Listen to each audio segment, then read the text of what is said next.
I've lived in this apartment complex for years. It's nothing fancy, but it's quiet and I like it that way. I've never been the social type, never had many friends, never cared to. Being alone doesn't bother me. In fact, I prefer it. That was until a few months ago. It started like any other week. I got home from work, set my stuff down, started making dinner. I was deciding on what to do for the next couple days when I heard it. A knock at the door. It was rare for anyone to come by, let alone unannounced. I wasn't expecting a package, and I sure as hell wasn't expecting company. I walked to the door and looked through the peephole. No one. Maybe I imagined it, but I could have sworn I heard knocking. Just as I opened the door to check, I found exactly what I was expecting. Nothing. The hallway was empty. It was silent. I stepped out, looked both ways, and saw nothing but the same old dimly lit corridor. I shrugged it off, chalking it up to some random noise. Maybe the neighbors. Maybe nothing at all. I went back inside, finished making my food, and settled onto the couch for the night. A few hours passed. I was watching TV, comfortable, relaxed, until I heard it again. Knocking. I sat up listening. This time, I knew I wasn't imagining it. I waited, hoping to hear it again, and sure enough, 3 deliberate knocks echoed through the apartment. I got up, feeling a twinge of annoyance now. This wasn't funny. I looked through the peephole again. No one. I hesitated for a moment before opening the door. And just like before, nothing. The hallway was as lifeless as ever. At this point, I was irritated. If this was some kind of prank, it wasn't a good one. I shut the door, locked it, and went back to the couch. Not even 10 seconds later, another knock. This time, I didn't hesitate. I stormed to the door, unlocked it, and yanked it open, ready to catch whomever was messing with me. But again, there was no one there. The hallway stretched out in both directions, still and silent. No sound of retreating footsteps, no sign of movement. Just empty space. Now I was unnerved. I stood there for a moment waiting, but the longer I stood in the doorway, the more silence pressed in on me. I shut the door again. This time, instead of sitting down, I stayed by the peephole. Minutes passed. Nothing. Just as I was about to step away, another knock came, loud and deliberate. My breath caught as I pressed my eye into the peephole. I stood frozen, staring into the empty hallway, trying to make sense of it. Then, a single sharp knock, so loud it made me flinch. And then suddenly, something filled the peephole. A face. But it wasn't human. Its skin stretched too tightly over its skull, eyes sunken, mouth too wide, lips curled into something that might have been a grin, or a snarl. The features were grotesque, wrong in ways I couldn't fully comprehend. I screamed, stumbling back, falling onto the floor. The knocking erupted into furious pounding, harder, faster, relentless. The door shook on its hinges. I scrambled back, heart hammering, gasping for breath. I shouted, told whoever it was that I was calling the cops. Then silence. I stayed on the floor for a long moment, trying to process what I'd seen. Maybe it was just some kind of elaborate mask. Maybe I was just overtired, seeing things that weren't there. And then I heard it. A knock. But this time, it didn't come from my front door. It came from my bedroom. I turned, my stomach twisting into a knot. My bedroom door was shut. I hadn't shut it. The knock came again, then another, then frantic, violent pounding. I ran for my phone, fumbling to dial 911. The sound grew louder, pounding from my bedroom door, and then my front door, and then both at the same time. I was trapped. The noise went on for what felt like hours, though in reality it couldn't have been more than just a few minutes. And then, just as suddenly as it started, it stopped. The police arrived not long after. They searched the apartment, checked every room, every closet. Nothing. They pulled the security footage from the hallway. The only person in the hall that night was me. They even checked with my neighbors. Not one of them heard a thing. I don't know what happened that night. I don't know what I saw. But I haven't heard the knocking since. Still, anytime someone knocks at my door, I feel a small, cold fear creep up my spine. because I know one day it might start again.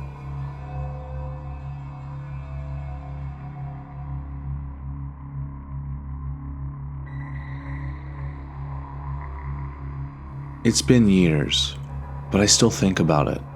Every time I walk into a room and see an air vent, I feel that creeping sense of dread, because I know what I saw.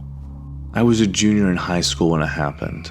My parents had gone on their 15-year anniversary trip to Europe, leaving me home alone for 2 weeks. I didn't mind. I was responsible, not the type to throw parties or sneak out. I mostly kept to myself, studying and playing video games. Before they left, my parents stocked the house with groceries and gave me money in case I needed anything. My mom made sure I had my uncle's number, just in case. He lived about an hour away, and while I liked him, I never expected to actually need him. Nothing ever happened in my boring, quiet neighborhood. The first few days were uneventful. I went to school, came home, played games. It wasn't until the fourth night that things started to feel off. I was deep into a game when I heard it. Muffled voices. My first thought was that my parents were home early, but I knew that wasn't possible. I paused the game, turning the volume down and listening. Nothing. After a few seconds of silence, I shrugged it off and went back to playing. Then I heard it again. This time, I muted the game completely and sat there, straining my ears. Still nothing. Annoyed, I shook my head and convinced myself I was just imagining things. The next day after school, I came home and dropped my backpack by the door. I was rummaging through the fridge when I heard it again. Talking. I froze, listening carefully. The sound was coming from above me. I looked up and saw the air vent in the ceiling. The voice was faint, too quiet to make out, but it was definitely there. A steady, murmuring whisper. Then, as quickly as it started, it stopped. My stomach twisted. I wanted to believe it was the house settling, or maybe even a trick of my own mind. I thought about calling my parents, but they wouldn't answer while they were overseas. My uncle? No. I didn't want to bother him over something so stupid. I checked the house, every room. Everything was exactly as I left it. No signs of anything strange. I convinced myself it was nothing. That night, as I lay in bed, just on the edge of sleep, I heard it again. The voice. But this time, I could tell exactly where it was coming from. The vent. The one in my room. I sat up, heart pounding. The whispering was clearer now, but I still couldn't make out the words. It was rhythmic, deliberate, like someone was talking just beneath their breath. I slowly got out of bed and crept towards the vent. The sound continued, but the closer I got, the more distorted it became. I knelt down and pressed my ear against it. There was someone on the other side. Every muscle in my body locked up. I knew where the vent led. The basement. My mind screamed at me to leave the house, to call my uncle, to do anything but go down there. But the other part of me, some stupid, stubborn part, wanted to prove to myself that it was nothing. So I grabbed my phone and made my way downstairs. The basement was cold, the air stale with that damp old house smell. My footsteps echoed as I made my way to the furnace room. That was where all the vents connected. If there was any logical explanation, I'd find it there. I opened the door, and at first I saw nothing, just the furnace humming quietly in the dim light. A faint clicking sound came from inside. I let out a shaky laugh. Maybe that was it. Maybe that's what I'd been hearing. I reached for the door to close it, and then I saw it. Another vent higher up on the wall, and behind it, watching me, was a pair of eyes. I didn't think. I didn't move. I just stared, locked in place as those wide, unblinking eyes stared back at me. Then they shifted. That was all it took. I screamed and bolted up the stairs, my mind barely processing the sounds of the movement behind me. I ran outside and didn't stop until I was halfway down the street. Shaking, I called my uncle. He showed up as fast as he could. We searched the entire house, every room, every closet, even the basement. Nothing. There were no signs of forced entry, no open windows, no indication that anyone had ever been inside. But I know what I saw. I stayed with my uncle until my parents got back. I never told them the full story, just that I got spooked being home alone. But I told my uncle. To this day, I don't know what was behind that vent. A person? Something else? All I know is that sometimes when I walk into a room, I can still feel it, watching.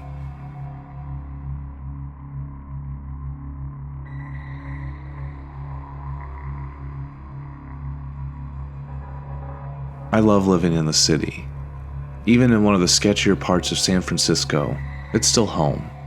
My house isn't much to look at from the outside, but I've made it cozy, my own little escape from the chaos outside my door. Sure, the neighborhood has its problems. Homeless people camped on sidewalks, sirens in the distance, the occasional sketchy interaction. But nothing bad ever happened to me. At least, not until that night. It was just a regular evening. I had made a frozen pizza, curled up on my couch, and put on a movie. I was comfortable, relaxed, completely at ease, until I heard a knock at the door. I wasn't expecting anyone. It was late, close to midnight, and I rarely had visitors, even during the day. My stomach tightened as I stood up and made my way to the door. I had a screen door that stayed locked, so I felt safe enough to answer. Outside stood a homeless man. His clothes were ragged, and it looked like he hadn't bathed in a long time. I was used to seeing people like him on the streets, but no one had ever come to my house before. Before I could say anything, he spoke. He told me that I needed to come outside. There was something urgent in his voice, something desperate. I asked why, but he kept saying I just had to get out of the house, that I wasn't safe in there. I knew he wasn't right in the head. I tried to brush it off, told him I was fine, and that he needed to leave. That's when he slammed his hand against the door, hard enough to rattle a frame. His face twisted, almost like he was about to cry. He begged me. He told me there was something in my house, something evil, something that wanted to hurt me. I felt my blood run cold. Not because I believed him, but because there was something in the way he said it, something in his eyes that made my skin crawl. I threatened to call the police. Instead of getting angry, he told me to go ahead. He wanted me to. That was enough for me. I slammed the door and I locked it. For a few minutes, he kept pounding on the door, and then silence. I stood in my living room, hands shaking. I wasn't sure why I was so shaken up, but his words lingered. Evil in my house. It was ridiculous, right? I tried to go back to my movie, but I couldn't focus. I wasn't even tired anymore. My heart was still racing. Maybe I should have called a friend, but I didn't want to wake anyone up. I told myself to calm down, that everything was fine. I got up and went to the bathroom, splashing cold water on my face. I felt ridiculous for letting some crazy old man get in my head. And then I heard it. A soft creak. It was the kind of sound a floorboard makes when someone steps on it. I froze. It had come from just outside the bathroom door. I held my breath, every muscle in my body locking up. My mind immediately went to the homeless man. Had he somehow gotten inside? Was he in my house right now? And then I saw him. Not the homeless man. A man dressed in black. A ski mask covering his face. Standing just outside the bathroom door. I couldn't move. We locked eyes. And then he lunged at me. I tried to fight, to pull away, but he was too strong. His hands clamped around my wrist, shoving me against the wall. I opened my mouth to scream, but the sound barely left my throat before I heard another voice, a yell. The grip on me loosened, just for a second. In the doorway stood the homeless man, the one I had just turned away a few minutes ago. And then he tackled the masked man. I stumbled back as the two crashed to the floor, struggling. The homeless man shouted at me to run. I didn't hesitate. I sprinted to the living room, grabbing my phone off the couch with shaking hands. My fingers barely worked as I dialed 911. From the bathroom, I could hear them fighting, the sounds of fists landing, bodies hitting the wall. I wanted to help, but what could I do? So I ran outside. The police arrived within minutes, just in time to catch the man in the ski mask trying to escape.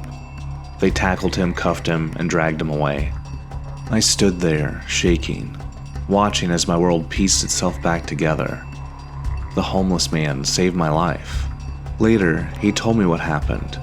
He had been walking past my house when he saw someone prying open a back window and slipping inside. He had tried to warn me, and I had slammed the door in his face. I still see him sometimes. I always say hello. I always make sure that he has food, a few dollars, whatever I can spare, because I don't know what would have happened that night if he hadn't been there.